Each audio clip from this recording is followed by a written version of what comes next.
Why should I hire any of them?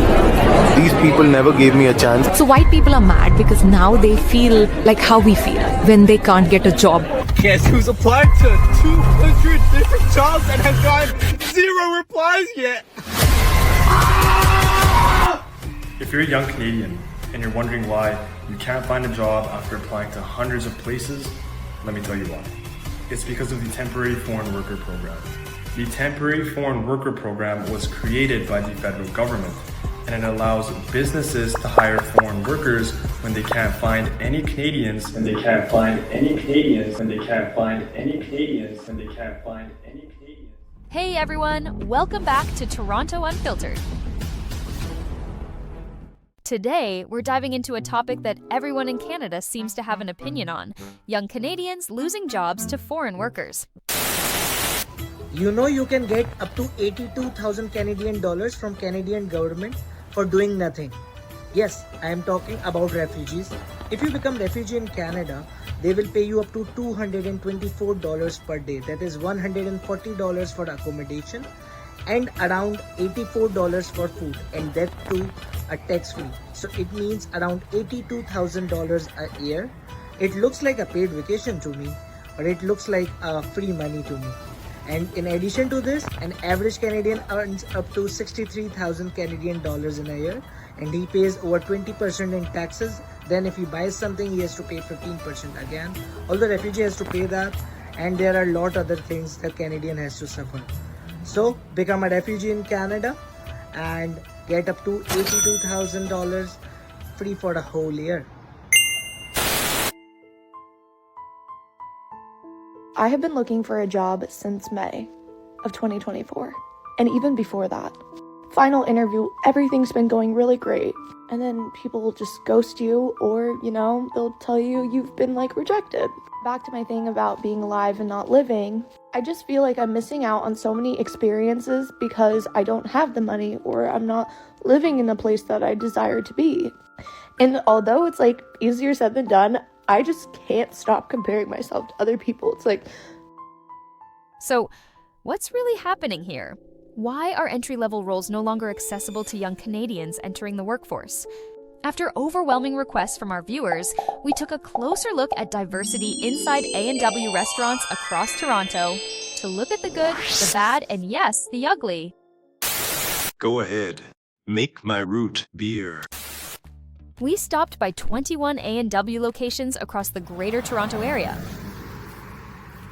Our first stop, Bmpton, Ontario. From the front counter to the back kitchen to the takeout window, the cast at every stop looked very familiar. Now, even though Bmpton has a high population of Italians/white residents, we couldn't find a single one working in any of the positions at this location. Odd. And most of the workers didn't look like students. Now, let's take a look at what we found. This location gets a low diversity score of 20%, as there was a disproportionate number of South Asian workers, and we didn't see any other ethnic groups. Could this be due to the temporary worker program? Customer service at this location was rated a disappointing 55%. There was no warm greeting like, "How may I help you?" Just a flat one-word hi. The overall interaction came across as unwelcoming and impersonal, lacking the basic courtesy and attentiveness you'd expect from frontline staff. There was little eye contact, minimal effort to engage, and no real sense that the customer's presence was valued. Language accessibility scored 40%. Yikes. Customers also voiced feeling rushed or frustrated when asked to repeat themselves multiple times, further impacting the overall service experience. After factoring in all these elements, Bmpton's A&W received an overall score of just 38%. A disappointing result reflecting key issues in service, communication, and customer experience. What do you think? Does this reflect your experience? Share your thoughts and give your own score in the comments below. Now, let's hear from some Canadians.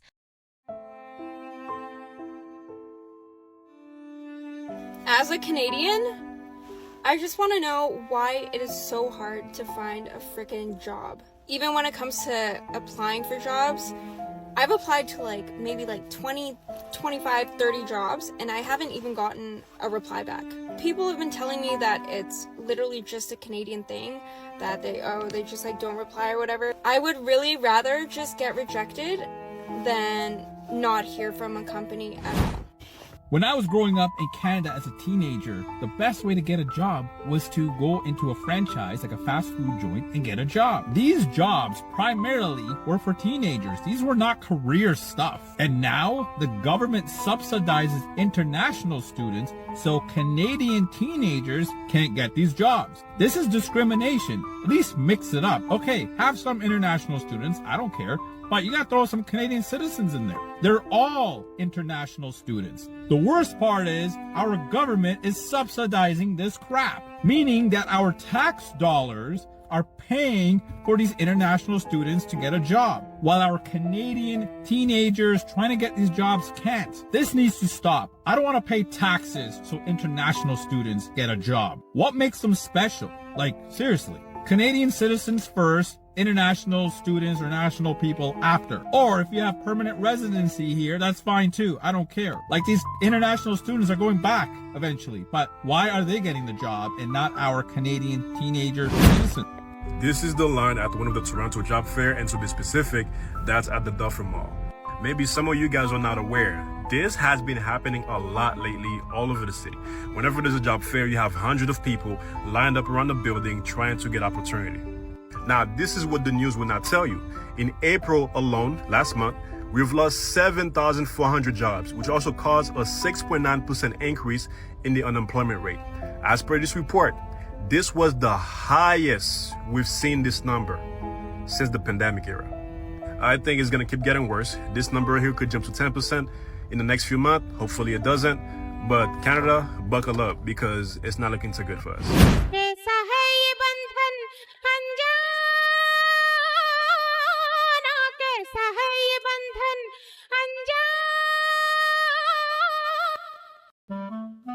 Our next stop, Bmpton, Ontario. Now, we've all heard the rumors. Wild things, legendary things. Some say it's a whole different universe out there. So naturally, we had to come see it for ourselves. We weren't even 10 minutes into Bmpton when we had to pull over, because our crew spotted something so odd, we thought we were being pranked. We spotted a factory worker on break. Nothing strange here, until she wheeled out a full-on recliner, single sofa lounger, and parked it under a nice shady tree, kicked back like she was at the cottage and called her best friend, I guess. Only in Bmpton, as they say.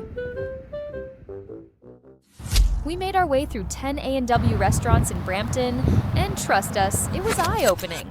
The most consistent challenge, language, and it was very noticeable. Now we do the masala veggie, crispy veggie, and the spicy peri potato veggie. We don't have the Beyond Meat right now. We are out of stock for that patty. That's a plant-based sandwich. Now we do crispy veggie, masala veggie, and the spicy peri potato veggie.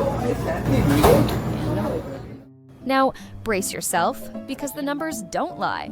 We visited 10 A&W restaurants in Bmpton, and all of them were staffed by foreign workers. Needless to say, diversity was seriously lacking across the board. Whether it was the cashiers, kitchen staff, supervisors, or even the managers, the same demographic held nearly every position. Staff diversity? Let's just say it scraped the bottom of the barrel with a disappointing 15%. We scored customer service at 50%, because while we got our food, the interaction left us cold.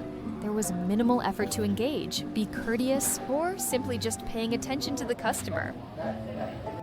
When it came to language accessibility, the struggles were obvious. From the cashier to the takeout window, clear communication was often missing, making even simple interactions frustrating. All things considered, Bmpton's A&W report card came in at a tragic 31%, roughly the same score you'd get for writing your name and then napping through an exam. That's where we'll leave it for now, but we want to hear from you. Have you had a similar experience at your local A&W? Or is there something going on in your city that you want us to cover? Drop your thoughts in the comments below. Subscribe to the channel and stay tuned for more real talk. Thanks for watching Toronto Unfiltered.